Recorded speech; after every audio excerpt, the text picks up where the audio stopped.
YouTube के Parmar IAS में आपका पुनः स्वागत है। आपका दिन शुभ हो, आपका जीवन शुभ हो।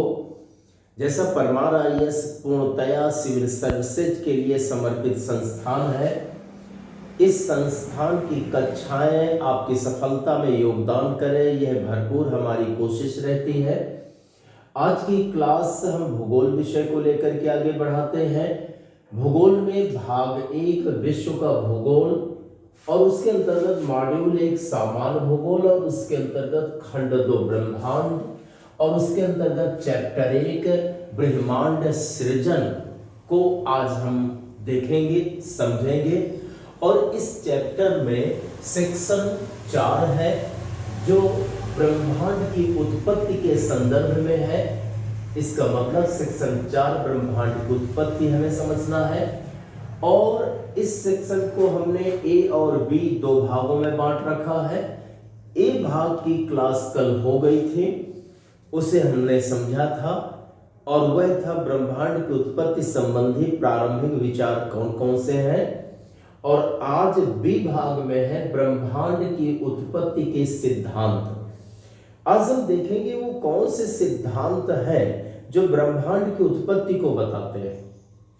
सिद्धांत तो कई हैं, उनमें से जो एक प्रमुख और काफी बड़ा सिद्धांत है वह आज हम देखते हैं, समझते हैं और अन्य सिद्धांतों को भी हम लोग समझने का काम करेंगे। ब्रह्मांड की उत्पत्ति के सिद्धांतकारों में बहुत विद्वानों के नाम लिए जाते हैं, लेकिन एक विद्वान है जॉर्ज लेमेटर। जॉर्ज लेमेटर ने ये बताने का प्रयास किया था कि किस प्रकार से धीरे धीरे ब्रह्मांड का जन्म होता है, यूनिवर्स अस्तित्व में आता है। और ब्रह्मांड की उत्पत्ति को बताने वाले इनके सिद्धांत को हम महाविस्फोट सिद्धांत नाम से जानते हैं, अंग्रेजी में बिग बैंग थियरी नाम से जानते हैं। इसका मतलब यह है कि ब्रह्मांड की उत्पत्ति के सिद्धांत को जॉर्ज लेमेटर ने महाविस्फोट सिद्धांत नाम से प्रस्तुत किया, बिग बैंग थ्योरी नाम से प्रस्तुत किया। तो देखते हैं कि महाविस्फोट सिद्धांत क्या है और इसके बारे में हम काफी चीजों को समझें। उन बिंदुओं को हम यहाँ पर विवेचन करेंगे जो कि निश्चित रूप से है कि हमारी यूपीएससी परीक्षा में पूछा जाता है और उन बिंदुओं को आप समझें, उन्हें सॉल्व करने की क्षमता विकसित करें। महाविस्फोट सिद्धांत जो बिग बैंग थ्योरी है, तो देखते हैं इसमें से इसका उपनाम का मतलब है इसका एक दूसरा भी नाम है। और दूसरा नाम क्या है? विस्तारित ब्रह्मांड परिकल्पना, यानी एक्सपेंडिंग यूनिवर्स हाइपोथेसिस नाम है। तो विस्तारित ब्रह्मांड परिकल्पना। यदि आपसे क्वेश्चन पूछा जाता है कि महाविस्फोट सिद्धांत का दूसरा नाम क्या है, यह कभी एग्जाम में आ जाए कि विस्तारित ब्रह्मांड परिकल्पना क्या है, तो आपको समझ जाना है कि यह सिद्धांत ये एक ही बात है, पर्यायवाची है, एक उपनाम है, दूसरा नाम है। अब रही बात ये कि यहाँ पर हम दूसरा बिंदु देखें, सर्वाधिक मान्य सिद्धांत। ये जो हमारा महाविस्फोट सिद्धांत है, ये हमारा सर्वाधिक मान्य सिद्धांत है। इसका मतलब यह है कि ब्रह्मांड की उत्पत्ति के जितने सिद्धांत हैं, उन समस्त सिद्धांतों में से सबसे ज्यादा स्वीकृत और सबसे ज्यादा मान्य सिद्धांत, जिसे लोग ये मानते हैं कि ये सिद्धांत वास्तव में ब्रह्मांड की उत्पत्ति का सही रास्ता बताता है, तो वह यही महाविस्फोट सिद्धांत है, सर्वाधिक मान्य सिद्धांत। यदि आपका प्रश्न पूछा जाता है कि सर्वाधिक मान्य सिद्धांत कौन सा है, तो आप इसे याद रखिएगा, महाविस्फोट सिद्धांत। देखिए इसमें से आगे बढ़े, प्रतिपादक, यानी कि महाविस्फोट सिद्धांत का प्रतिपादन किसने किया, प्रोड्यूस किसने किया, प्रस्तुत किसने किया, तो जॉर्ज लेमेटर है। इसे आपको याद रखना है। Mister George Lemaitre produced the big bang theory. आप ये ध्यान दीजिएगा, बिग बैंग भी नाम चर्चित बहुत है, इसलिए इसको देवनागरी में लिख दिया जाता है, इस रूप में लिख दिया जाता है। और हो सकता है महाविस्फोट लिख करके ना आए, इसलिए हिंदी भाषा के प्रतियोगियों को ये आवश्यकता है कि महाविस्फोट के साथ ही साथ उसकी अंग्रेजी जरूर तैयार कर लें, बिग बैंग। और मैंने प्रयास किया है कि हिंदी के साथ जहां पर अंग्रेजी टर्म की आवश्यकता है मैंने वहां टर्मिनोलॉजी देने का काम किया है।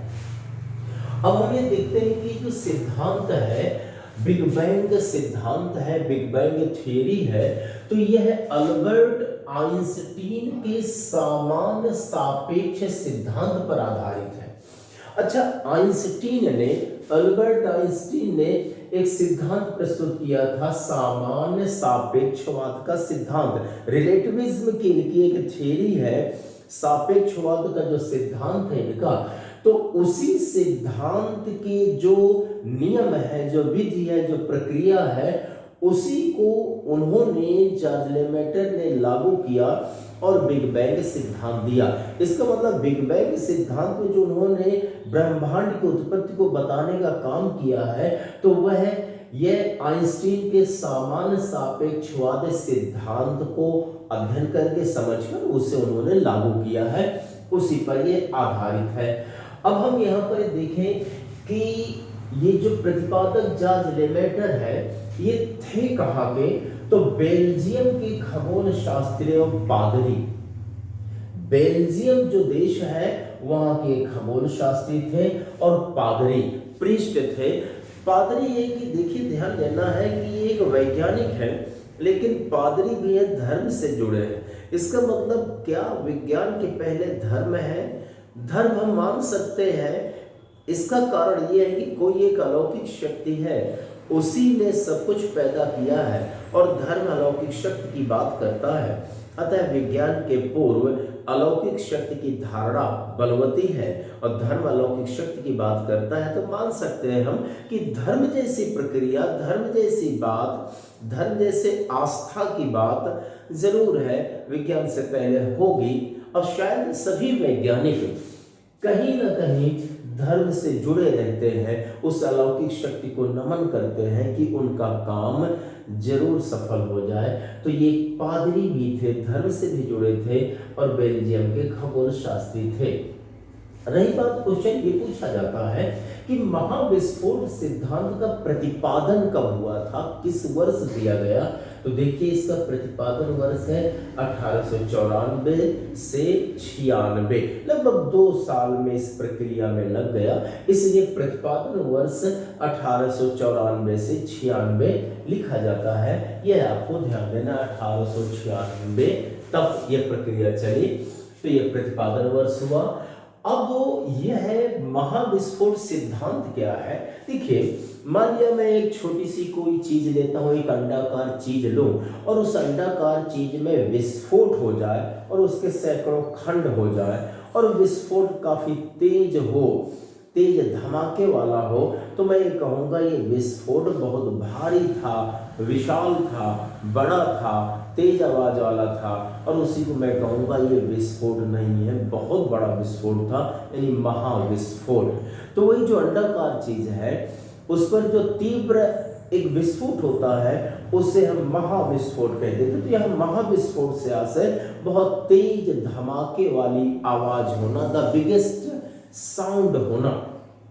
तो महाविस्फोट सिद्धांत इसका नाम क्यों दिया गया कि जब विस्फोट होता है, एक्सप्लोजन होता है, तो बहुत तेज आवाज वाला था, इसलिए उसे महाविस्फोट कहा गया। और इस महाविस्फोट सिद्धांत में जॉर्ज लेमेटर ये प्रयास करते हैं बताने का कि किसी एक चीज में विस्फोट होता है, स्वयमेव होता है, और जब वो विस्फोट होता है तो वो खंड खंड में चीज बढ़ जाती है और ऐसा विस्फोट तीव्र होता है, इसलिए उन्होंने महाविस्फोट कहा। तो उन्होंने बताया कि पहले कुछ चीजें थी, उनमें महाविस्फोट हुआ, खंड खंड में बटे और वही खंड फिर मिल गए एक साथ, तो चीजें बनी। ऐसा उन्होंने प्रयास किया है, इसलिए उन्होंने सिद्धांत का नाम दिया है महाविस्फोट सिद्धांत नाम दिया। अब ये महाविस्फोट सिद्धांत के आधार पर उन्होंने कैसे बताया कि ब्रह्मांड धीरे धीरे जन्म लेता है, यानी विस्फोट हुआ, चीजें बनी, फिर विस्फोट हुआ, फिर कुछ पिंड बने, फिर विस्फोट हुआ, फिर पिंड बने और ये हमारा ब्रह्मांड अस्तित्व में आया। ऐसा उन्होंने बताया। तो हम चलते हैं कि वो कैसे बताने का उन्होंने प्रयास किया, इन्होंने सिद्धांत को कैसे वर्णित किया है, सिद्धांत को विस्तृत रूप में धीरे धीरे कैसे समझाया है, ये भी हमें ज्ञान होना चाहिए। क्योंकि ये भी हो सकता है कि सिद्धांत के अंतर्गत कुछ भी बिंदु है या विचार है, उनके बारे में भी प्रश्न पूछा जा सकता है, तो आप उनसे परिचित रहें। तो अब चलते हैं महाविस्फोट सिद्धांत को धीरे धीरे उन्होंने आगे बढ़ाया और किस प्रकार से इसमें बताया कि ब्रह्मांड अस्तित्व में आया। तो देखिए यहाँ पर ये देखना है कि जॉर्ज लेमेटन ने कहा कि प्रारंभ में ब्रह्मांड कैसा था। तो उन्होंने शुरू में ब्रह्मांड कैसा था उस ब्रह्मांड को बताने का प्रयास किया। तो शुरू में कैसा था और फिर धीरे धीरे विस्फोट होते होते आज कैसे बना। इसका मतलब वो शुरू से लेकर के और अभी तक की पूरी प्रक्रिया समझाने का काम किया है। तो हम ये देखें कि धीरे धीरे वो कैसे आगे बढ़ते हैं। तो उन्होंने कहा कि प्रारंभ में ब्रह्मांड छोटे, गर्म और घने आदिम परमाणु के आकार में था।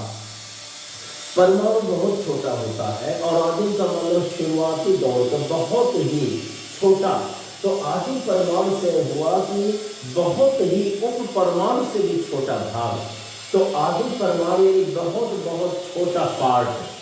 तो यहाँ पर इन्होंने कहा कि प्रारंभ में ब्रह्मांड वह आदिम परमाणु के आकार का था, बहुत छोटा था। और जो ये आकार था ये था कैसे, बहुत छोटा था, गर्म था और घना। तो ऐसे जो छोटे आकार का ब्रह्मांड था, कोई एक वस्तु थी तो वह बहुत ही घनी थी और बहुत ही गर्म और बहुत ही छोटा था। इसका मतलब प्रारंभ में बहुत ही छोटा कोई एक बिंदु सा था और बहुत ही छोटे आकार का ब्रह्मांड था और वो घना था, गर्म था और साथ ही साथ यानी बहुत ही छोटा था। अब इस रूप में हम कह सकते हैं ब्रह्मांड शुरू में बहुत ही छोटा था, घना और गर्म था, ऐसा था, आदि परमाणु के आकार का था। अब फिर क्या होता है उस आदि परमाणु ब्रह्मांड में कि आज ये सब कुछ इतना आकाशगंगा से लेकर के सारी चीजें बनी। तो फिर कालांतर में विशाल विस्फोट होता है। कालांतर यानी समय गुजरने के बाद उसी परमाणु, आदि परमाणु जैसे छोटे आकार वाले ब्रह्मांड में वहां पर विस्फोट होता है। और विस्फोट क्या है, वहां पर हम ये कहेंगे कि वहां महाविस्फोट होता है। अब जब महाविस्फोट उस आदिम परमाणु में हुआ तो फिर क्या होता है, तो परिणामतः ब्रह्मांड का तीव्र विस्तार हुआ। जब विस्फोट हुआ तो फिर ब्रह्मांड का तीव्र विस्तार हुआ। और तीव्र विस्तार का मतलब हम ये कह सकते हैं कि जो टुकड़े हुए अलग अलग हो गए। अब एक टुकड़ा हुआ तो उसका भी आकार बढ़ने लगा, दूसरे का आकार बढ़ने लगा, तीसरे का बढ़ने लगा, और क्योंकि अरबों टुकड़े हो गए तो सभी का आकार बढ़ने लगा। जब आकार बढ़ने लगा तो इसका मतलब ये है कि ब्रह्मांड का विस्तार होने लगा। तो परिणामतः ब्रह्मांड का विस्तार हुआ, तीव्र विस्तार हुआ, तेजी से विस्तार होता है। और तदुपरांत और विस्तार के पश्चात तदुपरांत ब्रह्मांड धीरे धीरे ठंडा हुआ। अब जब विस्तार हो गया विस्फोट के पश्चात तो धीरे धीरे ब्रह्मांड ठंडा होने लगता है। और जब वो ठंडा होने लगा, यानी पहले एक आदि परमाणु हुआ, महाविस्फोट होता है, फिर तीव्र प्रसार हुआ, तीव्र प्रसार के बाद ब्रह्मांड शीतल होने लगा, ठंडा होने लगा। और जब ठंडा होने लगा तब उस समय कुछ चीजें जन्म लेती हैं। तो यहाँ ठंडा हुआ और पदार्थ हुआ, ऊर्जा का निर्माण हुआ। और जब वो ठंडा हो जाता है तो कुछ पदार्थ बनते हैं, मैटर बनते हैं, कुछ सब्सटेंस अस्तित्व में आता है, कुछ तत्व अस्तित्व में आते हैं। और ऊर्जा, एनर्जी, जैसा मैं बोल रहा हूँ मेरी एनर्जी लग रही है, आप सुन रहे हैं आपकी एनर्जी लग रही है, आप दौड़ रहे हैं, जॉगिंग कर रहे हैं, टहल रहे हैं, आपकी एनर्जी लग रही है। तो ये जो एनर्जी है, जो ऊर्जा है, इसका उस समय फिर यानी व्युत्पत्ति होती है, उत्पादन होता है, तो पदार्थ और ऊर्जा का निर्माण हुआ। अब जब पदार्थ बन गए, ऊर्जा, तो ये भी तो आप अनुमान लगाएं कि वो पदार्थ तो ऊर्जा आपस से मिल जाएंगी तो नई चीज भी बन सकती है। तो देखिए आगे, जिससे का मतलब पदार्थ और इन्हीं ऊर्जा से आकाश गंगाओं और तारों का जन्म हुआ। फिर उसके बाद आकाश गंगाओं और तारों का जन्म होता है। इसका मतलब जो ये पदार्थ है और साथ ही ये जो ऊर्जा है, इन्होंने आकाश गंगाओं और तारों को जन्म दिया। फिर उसके बाद क्या है, तो देखिए बाद अब ध्यान देते हैं हम कि लगभग 15 अरब वर्ष पूर्व, लगभग 15 यानी आज से लगभग 15 अरब वर्ष पूर्व ब्रह्मांड भारी पदार्थों के विशालकाय अग्निपिंड के रूप में था। यानी आज से 15 साल पहले की बात करें तो हमने देखा कि आदिम परमाणु से ये प्रक्रिया चलती आई, आकाश गंगा और साथ ही ये तारे बने। लेकिन अगर मैं आज से 15 अरब वर्ष पूर्व की बात करूं तो आज से लगभग 15 अरब वर्ष पूर्व ब्रह्मांड कैसा था, तो ब्रह्मांड एक बहुत बड़ा गोलाकार में था, एक विशालकाय। लेकिन जो ये विशालकाय गोलाकार था तो ये आग का गोला था, यानी इसमें केवल आग और आग ही जल रही थी। तो हम कह सकते हैं विशालकाय अग्निपिंड था। तो आज से 15 वर्ष पूर्व यह जो ब्रह्मांड है, ब्रह्मांड यह विशालकाय अग्निपिंड था। और ये जो बना किससे था, भारी पदार्थों से बना था, हैवी मैटर्स से बना हुआ था। अब ऐसा विशालकाय अग्निपिंड के आगे क्या होता है, तो इसी पिंड में यानी इसमें महाविस्फोट से, अब इस पिंड में फिर महाविस्फोट होता है और इस महाविस्फोट से काले व उच्च घनत्व वाले पदार्थ निर्मित हुए। इस विस्फोट के पश्चात काले रंग के और हाई डेंसिटी वाले कुछ पदार्थ अस्तित्व में आते हैं तथा उनके समूहन से, और फिर वही पदार्थ आपस में जब मिल जाते हैं तो उनके समूहन से अनेक ब्रह्मांडीय पिंडों का सृजन हुआ। यानी कई और ब्रह्मांड के गोलाकार या अन्य आकार में चीजें बनती हैं, यानी ब्रह्मांडीय या खगोलीय पिंड बने।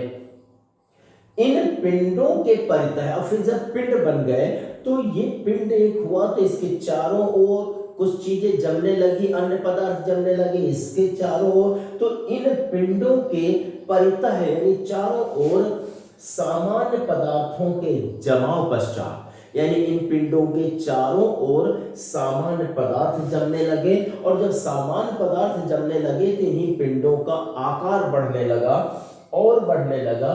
तो जमाव के पश्चात इनके आकार में वृद्धि हुई, और जब आकार में वृद्धि हो गई और आकार बड़ा हुआ तो फिर फलता है, यानी परिणाम स्वरूप आकाश गंगाओं का निर्माण हुआ।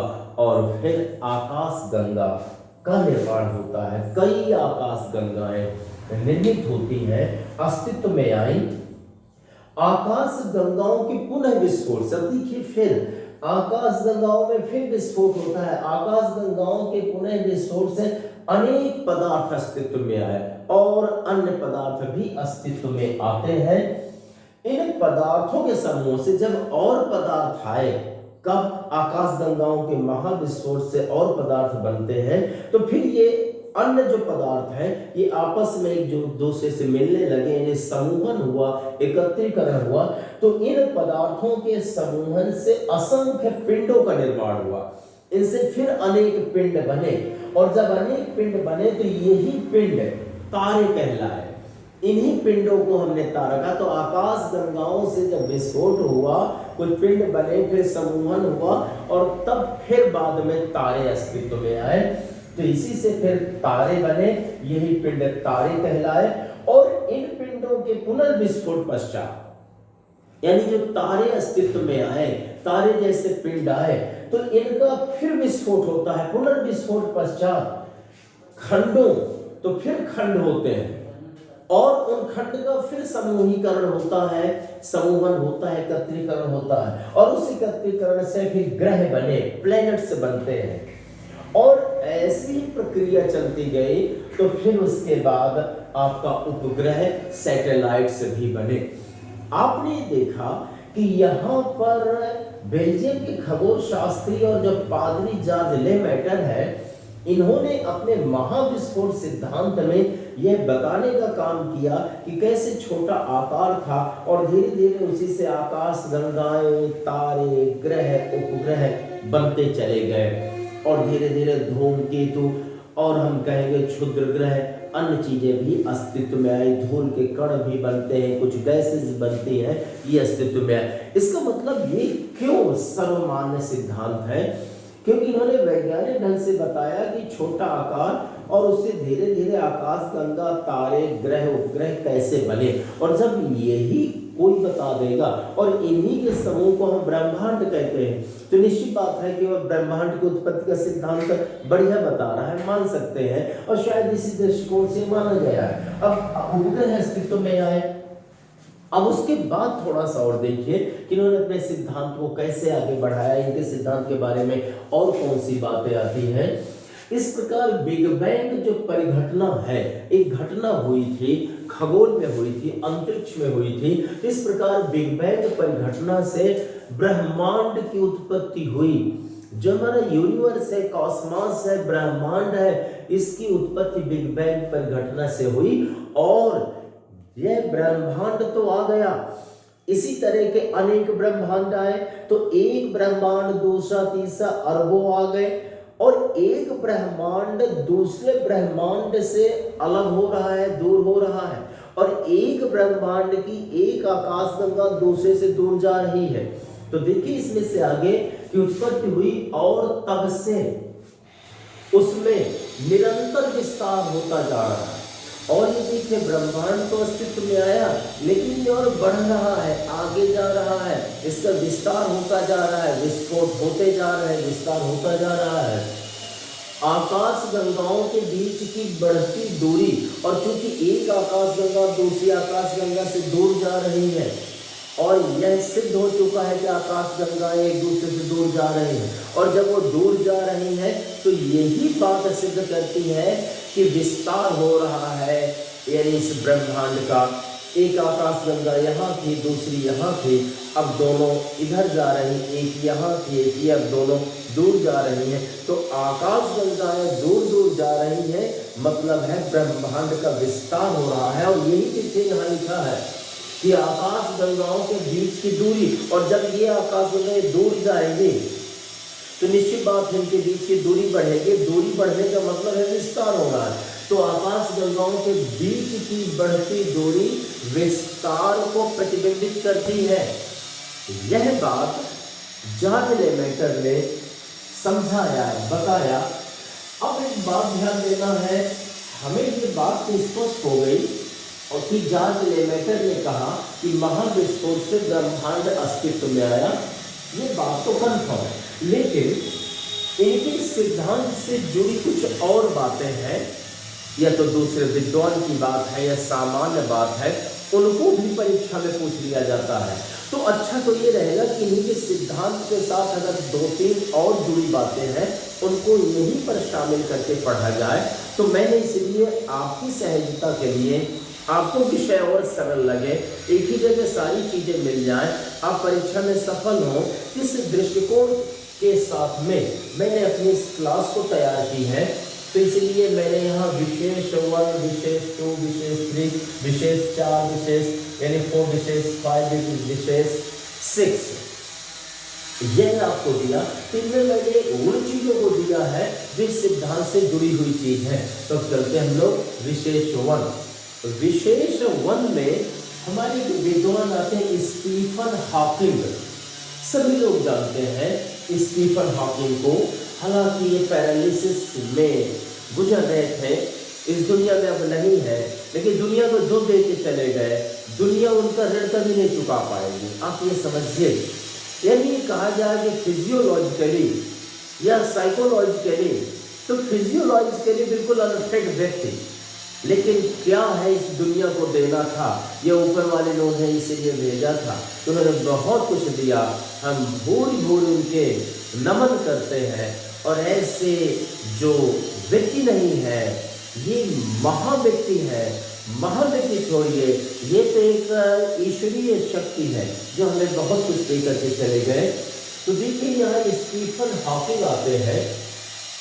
अब स्टीफन हॉकिंग ने भी ब्रह्मांड की उत्पत्ति के संबंध में समझाया है, लेकिन ये इतने महत्वपूर्ण विद्वान है, विचारक है, फिर इनके बारे में और भी प्रश्न पूछ लेता है। तो हमने यहाँ प्रयास किया है कि स्टीफन हॉकिंग में वो चीजें दे दी जाए जो इनके बारे में पूछा जाता है। तो जैसे इनका जन्म स्थल पूछ लेता है, आप खेलते खेलते, हंसते हंसते, धीरे धीरे दूसरे से बात करते करते ये याद कर लीजिएगा कि स्टीफन हॉकिंग का जन्म हुआ था इंग्लैंड में, और इंग्लैंड के ऑक्सफोर्ड क्षेत्र में हुआ था। तो इंग्लैंड के ऑक्सफोर्ड क्षेत्र में जन्म हुआ था स्टीफन हॉकिंग का। अब इनका जन्म समय हम देखें, कब जन्म हुआ था। कुछ विद्वानों के डेट, महीना और वर्ष सब पूछ लेता है। तो यह स्टीफन हॉकिंग उन्हीं महत्वपूर्ण व्यक्तियों में है। तो हमने यहां दिया है कि इनका जन्म समय है 8 जनवरी 1942 ईस्वी, यानी 8 जनवरी 1942 ईस्वी में इस धरती पर इनका आना हुआ, इन्होंने जन्म लिया। अब मृत्यु समय देखते हैं कि कब इस दुनिया से चले गए। आभा यहीं पर है, इनके कार्य यहीं है, इनका योगदान यहीं पर है। हम याद करते हैं यह शक्ति के रूप में स्टीफन यही है, लेकिन शरीर के रूप में इस दुनिया में नहीं है। तो मृत्यु समय इनका है 14 मार्च 2018 ईस्वी। बहुत दिन नहीं हुए हैं, अभी हाल में ही मानेंगे इस दुनिया से गए हैं। तो 14 मार्च 2018 ईस्वी को इस दुनिया से ये विदा हो गए। रही बात ये कि इनकी पुस्तक कौन सी है जिसमें इन्होंने ब्रह्मांड के सिद्धांत को प्रस्तुत किया है और बहुत कुछ जटिल और रहस्यमयी चीजों को बताने का प्रयास किया है। तो इनकी पुस्तक है अ brief history of time, a brief history of time, और इसका हिंदी अनुवाद है समय का संक्षिप्त इतिहास। इस समय का इतिहास बताने का प्रयास किया है कि इस समय में क्या हुआ। तो शायद इसलिए ब्रह्मांड को, उत्पत्ति को बताया कि कैसे उत्पत्ति हुई। ये इनकी पुस्तक है, कभी भी कहीं भी पूछी जा सकती है, इसलिए बहुत महत्वपूर्ण पुस्तक है। आप इसे लर्न करिए। A brief history of time book has been written by Stephen Hawking. अच्छा, इस पुस्तक में क्या वर्णन किया है उन्होंने? तो देखिए, इन्होंने वर्णन किया है कि लगभग 15 अरब वर्ष पूर्व, इन्होंने कहा आज से लगभग 15 अरब वर्ष पूर्व ब्रह्मांड एक मटर के दाने के रूप में था। मटर का दाना होता है पी साइज में था, तो इतना बड़ा था। अब होता क्या है उसमें, मटर के दाने के आकार वाला जो ब्रह्मांड था स्टीफन हॉकिंग के अनुसार, तो कहते हैं उससे छोटा सा आकार ये हुआ। ये हम छोटा सा आकार ले, तो कहते हैं उस छोटे से आकार में धीरे धीरे आकार का फैलाव होता है, आकार में विस्तार होता है, बढ़ता है, और उसी आकार में फिर विस्फोट हो जाता है। यानी यहीं पर जॉर्ज लेमेटर का सिद्धांत लागू हो जाता है। और यहाँ पर इन्होंने प्रयास किया स्टीफन हॉकिंग ने कि वहां से फिर वहां विस्फोट होता है, और विस्फोट के पश्चात फिर आकाशगंगा, तारा, ग्रह, उपग्रह अस्तित्व में आए। यानी वही जॉर्ज लेमेटर का सिद्धांत लागू होता है। तो स्टीफन हॉकिंग ने जॉर्ज लेमेटर के महाविस्फोट सिद्धांत, बिग बैंग थ्योरी का समर्थन किया है, और उन्होंने ये बताया है स्टीफन हॉकिंग ने कि नहीं, उन्होंने जो जॉर्ज लेमेटर समझाते हैं बात ठीक है। तो पुनः देखें, लगभग 15 अरब वर्ष पूर्व ब्रह्मांड एक मटर के दाने के रूप में था। फिर क्या होता है, इसके पश्चात बिग बैंग सिद्धांत का समर्थन करते हुए स्टीफन हॉकिंग ने बताया कि महाविस्फोट से ब्रह्मांड के विकास को बताया गया। यही इन्होंने कहा कि फिर महाविस्फोट होता है, और उस महाविस्फोट से धीरे धीरे ब्रह्मांड का विकास हुआ। आज वही मटराकार ब्रह्मांड, इन मटर के आकार का ब्रह्मांड असीम और अनंत है, कोई सीमा नहीं है। कितना बड़ा है, असीम है। कहां तक है, क्या अंत है? नहीं है, अनंत है। ऐसी बात इन्होंने कही स्टीफन हॉकिंग। अगर ये बात आती है कि ऐसे विचार किसने रखे, तो स्टीफन हॉकिंग ने रखे। अब हम देखते हैं विशेष 2। विशेष 2 में एक रॉबर्ट वैगनर आते हैं, एक विद्वान है, जियोग्राफर है। तो रॉबर्ट वैगनर ने 1967, ये डेट बहुत महत्वपूर्ण है, 1967 ईस्वी में बिग बैंग सिद्धांत की विस्तृत व्याख्या की है। यानी कहा जाएगा detailed explanation has been given, extended explanation की गई। तो अगर ये कहा जाए कि जो बिग बैंग सिद्धांत है वो तो जॉर्ज लेमेटर ने दिया, लेकिन बिग बैंग सिद्धांत को और विस्तार से समझाने का काम और विस्तार से व्याख्या करने का काम किसने किया है? तो रॉबर्ट वैगनर। तो यदि क्वेश्चन पूछा जाता है कि किसने बिग बैंग सिद्धांत की विस्तृत व्याख्या की, तो रॉबर्ट वैगनर ने की। कब की? 1967 में। प्रारंभिक परीक्षा के दृष्टिकोण से ऐसे क्वेश्चन बहुत महत्वपूर्ण होते हैं, इनको आप जीवन का अंग बना लीजिए। एक बात थोड़ा सा ध्यान दीजिए कि आप लोगों को चीजें तैयार क्यों नहीं होती। आप सोचते होंगे कि इतनी जल्दी और हमेशा के लिए क्यों नहीं तैयार होती। तो मैं आपको एक बात बता दूं, जैसे मान लिया विभिन्न प्रकार के खाने की चीजें आप एक डलिया में मिक्स करके भर दें, बहुत बड़ी डलिया हो, तो बाद में ढोने में दिक्कत होती है, लेकिन अगर उन्हें सजा के क्रम से रख देंगे तो उन्हें ढोने में सहूलियत होती है। इसी तरह से किसी भी परीक्षा की तैयारी के लिए मटेरियल होते हैं, अगर जब भी जहां भी जैसे पाया बस पढ़ते गए, आपने कहा जाए इसी तरह मिक्स करके भर दिया, कोई क्रमागत ढंग नहीं अपनाया, तो समझिए वो नहीं तैयार हो पाएंगे। आपने कोई क्रम नहीं अपनाया कि विषयवार पढ़ें, कब पढ़ें, रिवाइज करें, समझें, सिस्टमेटिक कोई मेथड नहीं अपनाया, तो वो चीज़ तैयार नहीं होती। इसलिए मेरी सलाह है कि आप लोग जब भी तैयारी करें और जब भी कोई चीज़ परीक्षा की तैयारी करते हैं, तो आप ये करें कि उसे समझ लें, उस परीक्षा की पूरी रूपरेखा, कौन से विषय हैं, कितने स्टेप हैं, प्री मेन इंटरव्यू, और उनको सिस्टम से समझें कि इस विषय को हमें यहाँ पढ़ना है, ऐसे ऐसे पढ़ना है और रिवाइज करना है। तो वो आपके ब्रेन के एक किनारे में सिस्टमेटिकली वहीं पर वह रुक जाएगा। फिर दूसरा विषय पढ़ें, रिवाइज करें, सिस्टमेटिकली पढ़ें, तो ब्रेन में एक जगह वो भी अपना स्थान ले लेगा। तीसरा विषय पढ़ें और बार बार पढ़ें, उसे अभ्यास करें और रिवाइज करें, तो ब्रेन में वह वहाँ एक नई जगह में बढ़िया सिस्टमेटिकली बैठ जाएगा। ऐसे सारे विषय बैठ जाएंगे। फिर जब हम परीक्षा हॉल में बैठते हैं, जब आप परीक्षा हॉल में बैठेंगे, एग्जामिनेशन हॉल में बैठेंगे, तब आप देखेंगे कि कोई क्वेश्चन आएगा तो आराम से आपके दिमाग में, चूंकि अलग अलग सभी हैं, तो तुरंत आपने सोचा, क्वेश्चन पढ़ा और वह दिमाग से सिस्टमेटिकली अपने अपने पार्ट से आएंगे और आपको बिल्कुल सही उत्तर बताएंगे। इसलिए सिस्टमेटिकली पढ़ाई करें, यही एक सलाह है। अब देखिए यहां पर आया विशेष 3। जो विशेष 3 है, तो इसमें क्या है, बिग बैंग से, यानी बिग बैंग हुआ, महाविस्फोट हुआ, तो इससे समय, स्थान एवं वस्तु की व्युत्पत्ति हुई, यानी जन्म हुआ। क्या जन्म होता है? समय यानी मैं कहूं कि जिस समय मैं क्लास ले रहा हूं एक समय है, आप रात में किसी के घर जा रहे हैं, चाचा के यहाँ या फूफा के यहाँ, तो वो अपना एक समय है। आप परीक्षा हॉल में 9:30 में जा रहे हैं, वो समय। तो ये जो समय जैसी चीज है, यह समय भी जन्म कब लेता है? जब महाविस्फोट होता है। और स्थान, आप किस जगह पर है, किस शहर में है, ऐसे स्थान का भी जन्म होता है बिग बैंग से। और वस्तु यानी ये मार्कर, ये मोबाइल, इनका जन्म भी होता है महाविस्फोट से। तो ये भी आपको समझना है कि ये व्युत्पत्ति होती, इनका जन्म होता है। विशेष 4 आया, यानी 3rd के बाद अब 4th लेते हैं। विशेष 4th में एडविन हब्बल, एक जियोग्राफर है, उनको ले। उन्होंने क्या बताया? एडविन हब्बल एक अमेरिकन खगोल शास्त्री है, यह भी आपको याद रखना है।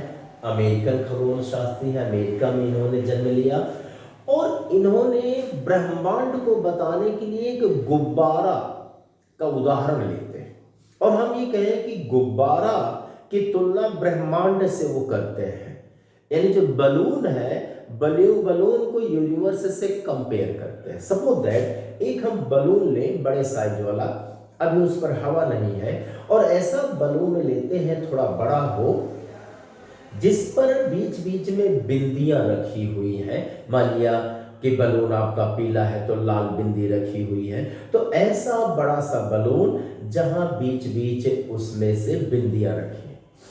अब आप ध्यान देंगे कि बलून में अभी हवा नहीं है, तो एक बिंदी और दूसरे बिंदी यानी एक पॉइंट और दूसरे पॉइंट की दूरी मान लिया 1 इंच है, सभी को आपने मेजर कर लिया।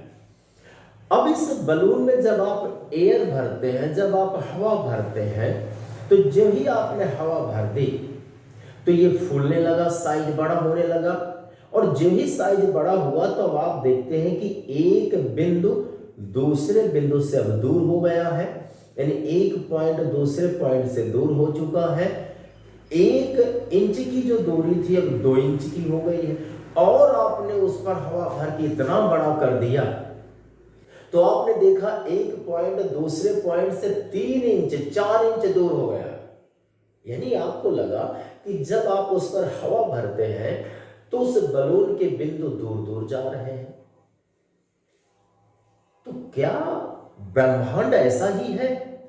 अगर मैं कहूं वो बिंदु आकाशगंगा है, तो पहले तो 1 इंच की दूरी में, फिर 2 इंच की, फिर 3 इंच या 4 इंच, तो ब्रह्मांड एक बलून जैसा है और वहां आकाशगंगाएं हैं, जैसे वहां बलून का बिंदु है, पॉइंट है, वो आकाशगंगा मान लें। जिस प्रकार से जब बलून का विस्तार होता है, यानी जब हम गुब्बारा में हवा भरते हैं तो विस्तार हो रहा है, क्योंकि वह इतना छोटा है अब इतना बड़ा हो गया है, इसका मतलब विस्तार हो रहा है जब हवा भरते हैं। तो जब बलून का यानी गुब्बारा का विस्तार हो रहा है तो वो जो बिंदु है दूर दूर जा रहे हैं। उसी प्रकार जब ब्रह्मांड का विस्तार होता है तो जो आकाशगंगाएं हैं दूर दूर जाने लगती हैं, आकाशगंगाएं दूर दूर। तो हम कह सकते हैं जिस प्रकार गुब्बारा पर अंकित बिंदु गुब्बारा के विस्तार होने पर दूर दूर जाने लगते हैं, उसी प्रकार ब्रह्मांड की आकाशगंगाएं ब्रह्मांड के विस्तार होने के बाद एक दूसरे से दूर दूर जाने लगती है। अगर ऐसी कोई भी बात आए एग्जामिनेशन में इससे जुड़ा कि गुब्बारा से किसने उदाहरण दिया है, गुब्बारा के समान ही धीरे धीरे आकाशगंगाएं दूर जाती, अगर ऐसा कुछ भी प्रश्न पूछा जाता है तो आप समझिएगा कि वो हब्बल ने ही ऐसी बात कही है। और ये जरूर देखेंगे विगत वर्षों के प्रश्न पत्रों को अगर आप पलटने का काम करें तो ऐसे प्रश्न पूछे गए। तो देखिए यहां पर अमेरिकन खगोल शास्त्री गुब्बारा की तुलना ब्रह्मांड से की है, और क्या है कहा उन्होंने कि गुब्बारा फुलाने पर उसके अंकित छोटे छोटे बिंदु एक दूसरे से दूर होते जाते हैं। उसी तरह ब्रह्मांड के प्रसार पर आकाश गंगाएं एक दूसरे से दूर होती जाएंगी। ये भविष्य में भी ऐसा होगा। अतः आकाश गंगाओं के बीच की दूरी बढ़ रही है, जो ये दूरी है ये दूरी बढ़ रही है। यह बात हब्बल ने कही। क्वेश्चन ये भी पूछ लेता है कि आकाश गंगाओं के बीच की दूरी बढ़ रही है धीरे धीरे, जो अभी ब्रह्मांड का विस्तार हो रहा है, ऐसी बात किसने कही? एडविन हब्बल ने कही है, याद रखिएगा। अब आते हैं हम विशेष 5 की ओर आते हैं, विशेष 5। इसमें आज से लगभग 4.5 अरब वर्ष पूर्व सौर मंडल का विकास हुआ।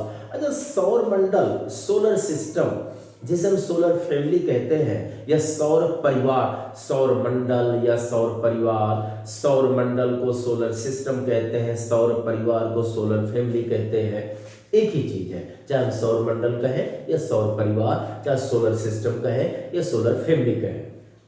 अच्छा, सोलर सिस्टम में आपको पता है कि सूर्य यानी कोई तारा सूर्य केंद्र में है और उसके चारों ओर ग्रह परिक्रमा करते हैं, और उन समस्त ग्रह, सूर्य और उनके अंदर के जो धूलकण और उपग्रह हैं, इन सब के समूह को सौर परिवार कहते हैं। एक तारा एक सौर परिवार बनाया, दूसरा तारा दूसरा सौर परिवार, तीसरा तारा तीसरा सौर परिवार। अच्छा, चूंकि हमारे पास में जो धूप पहुंचाने का काम, प्रकाश पहुंचाने का काम, ताप पहुंचाने का काम है, तो एक तारा करता है। और चूंकि वह डेली डेली हमें फायदा देता था, तो हमने उसका नामकरण कर दिया, उसे कह दिया है सूर्य, रवि, भानु, भास्कर, दिवाकर, नाम रख दिया सन। तो वास्तव में सन क्या है? नाम है, बेसिकली वो तारा है। इसका मतलब है कि तारा परिवार का निर्माण करता है। अब चूंकि हमने उसका नाम कर दिया तो सौरमंडल, और उसी के नाम से अगर कोई दूसरा तारा अपना परिवार बनाया है मंडल, तो उसे भी हम कह देते हैं दूसरा सौर परिवार, जबकि उसे तारा सब परिवार कहना चाहिए, लेकिन सौर परिवार एक ऐसा शब्द बन गया है जो अब सूर्य तक सीमित नहीं है, अपितु तो किसी भी तारे के परिवार के लिए एक प्रकार का नया नाम आ गया है, सौर परिवार। तो सौर परिवार एक नाम हो गया है, सार्वभौमिक सार्वकालिक नाम हो गया है, वो किसी भी तारे के परिवार के लिए हम प्रयोग कर देते हैं। जबकि एक्चुअल में ये सूर्य के नाम से है, तो हमें कहना चाहिए सूर्य का परिवार, तो सौर परिवार। दूसरे के लिए उसका हम नाम रखें और उसका फिर नाम करें, मान लिया साइरस रखा तो कहें साइरस परिवार, लेकिन अब सौर परिवार शब्द चलता।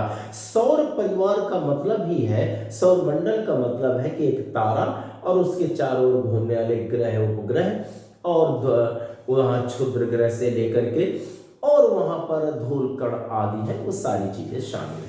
तो यहां पर देखिए, आज से लगभग 4.5 अरब वर्ष पूर्व की बात है। अगर मैं कहूं आज से 4.5 अरब वर्ष पूर्व सौरमंडल का विकास हुआ, तो ऐसा सौरमंडल का जो विकास हुआ है 4.5 अरब वर्ष पूर्व हुआ है। अब हम चलते हैं विशेष 6th नंबर, विशेष 6वां नंबर है, और 6वें में देखिए, सूर्य तथा अन्य तारों का लगभग 98% भाग हाइड्रोजन तथा हीलियम का बना हुआ है। मान लिया सूर्य तारा ले या कोई भी हम तारा लेते हैं, तो तारे का, टोटल तारे का जो 98% पार्ट है वह हाइड्रोजन और हीलियम का बना है। बस 2% जो इसका भाग है वह अन्य तत्वों से बना हुआ है। तो यह भी आपको याद रखना है, 98%।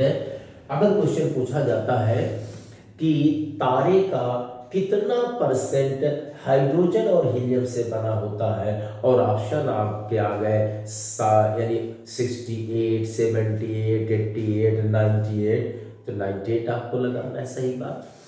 मैंने यहाँ पर यह जो बिग बैंग सिद्धांत है इसे बताने के साथ ही साथ उससे जुड़े और तथ्य और अवधारणाएं आपके सामने प्रस्तुत की। इस तरह से ब्रह्मांड की उत्पत्ति के सिद्धांत में मैंने आज की क्लास में आज एक सिद्धांत समाप्त किया, जो कि सर्वमान्य सिद्धांत है। आज की क्लास में यही समाप्त करता हूं। अगली क्लास में इसके जो और सिद्धांत हैं उन सिद्धांतों को मैं आपके सामने प्रस्तुत करूंगा। आपको बहुत बहुत धन्यवाद।